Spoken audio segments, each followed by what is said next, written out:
Good evening, everyone. Most of you must be a reviewer for one or the other journal, but majority of people don't know what to do when they receive a invitation. So they end up either not doing the review or just stopping to do it. So my topic today is how to review a research paper. So first question is why should I review it? So it adds to your knowledge.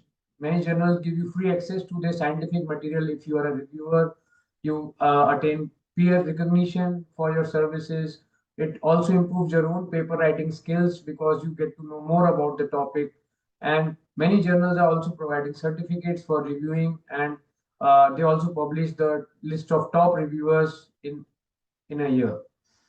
This also benefits the journal in many ways, like being a specialist in your own field, you can identify data fabrication, plagiarism, any image manipulation, or any unethical research which may be happening. Uh, an author may be abusing the power to just put up fake author names, or there could be duplicate publications. So these all can be identified by a reviewer, and it is a great help to the journal.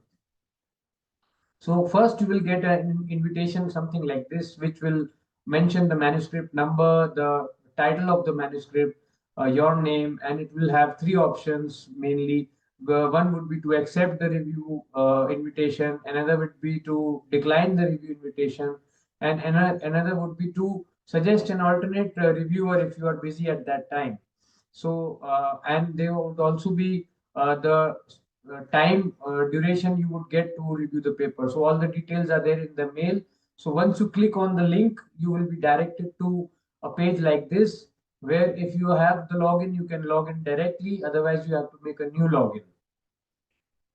So once you have logged in and you can see the paper now, the first task should be to go through the paper as a first assessment. So you should consider the instructions given to the author, the number of authors, whether the paper is in the scope of the article of the journal or not, and if the author has considered and checked the journal guidelines, and the review, which whatever suggestions you give to the editor should be unbiased. They should be rigid, but you should not be rude. And there are also some standard checklists available through the journal. They have links like consort stroke prisma, which reviewer can use to review the paper. So start reviewing by first making an initial impression of the paper, whether you would accept or reject the paper.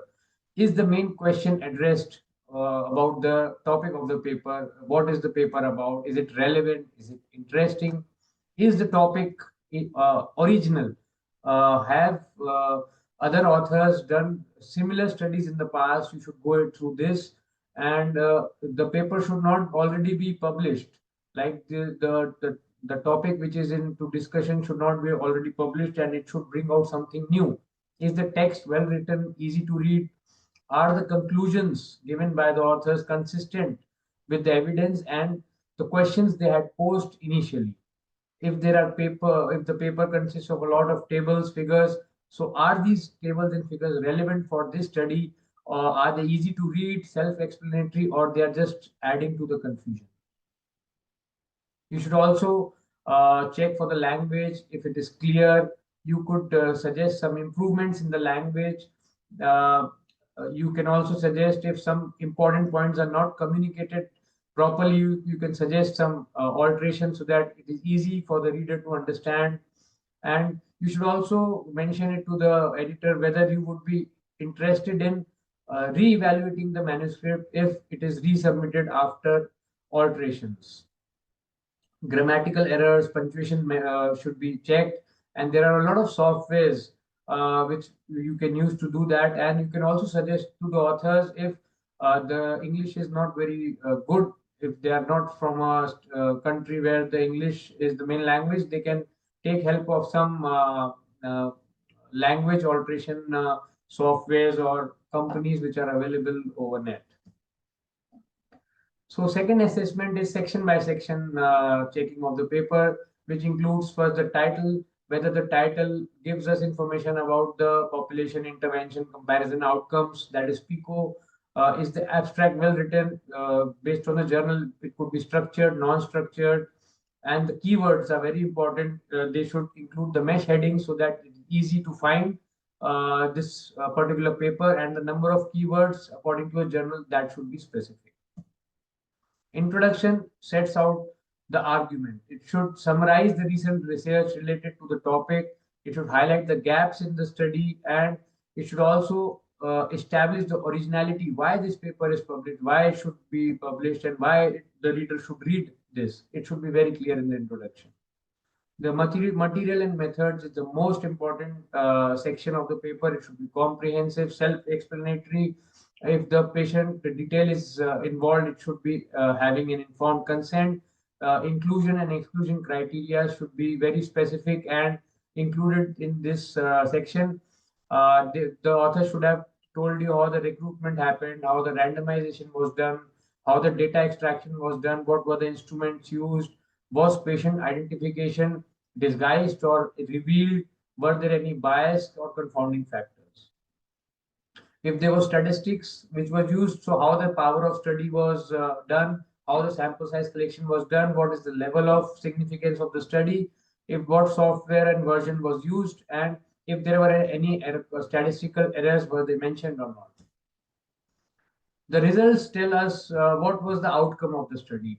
It should be very simple and comprehensible to the readers. There should be minimal repeating.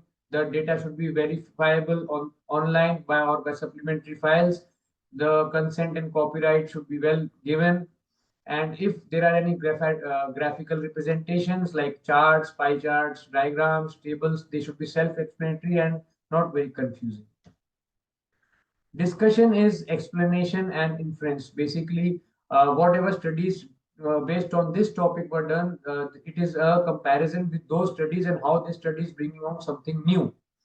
It should be a well-balanced critical analysis of other papers, and it should also give out the future perspective of this study and how it is going to change the clinical practice. What were the shortcomings, weaknesses, and limitations of the study? This should also be mentioned.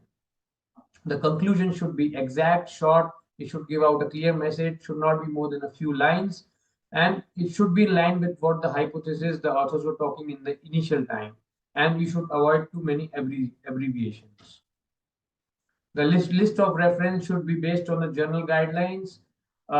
If there is an online site which was mentioned, then give the date access should be mentioned. The text references must be cited in text as well. And if there is a confusion, it can be checked by online reference manager software. If you suspect plagiarism, then you can ask the editor to run it through plagiarism checking softwares which are available with the editor, which they usually do. So once this is done, you can put in your systematic comments, avoid harsh words, give the strengths and weaknesses of the paper, and suggest the way in which the paper can be improved, so that the editor can make a prudent decision on this paper. Thank you.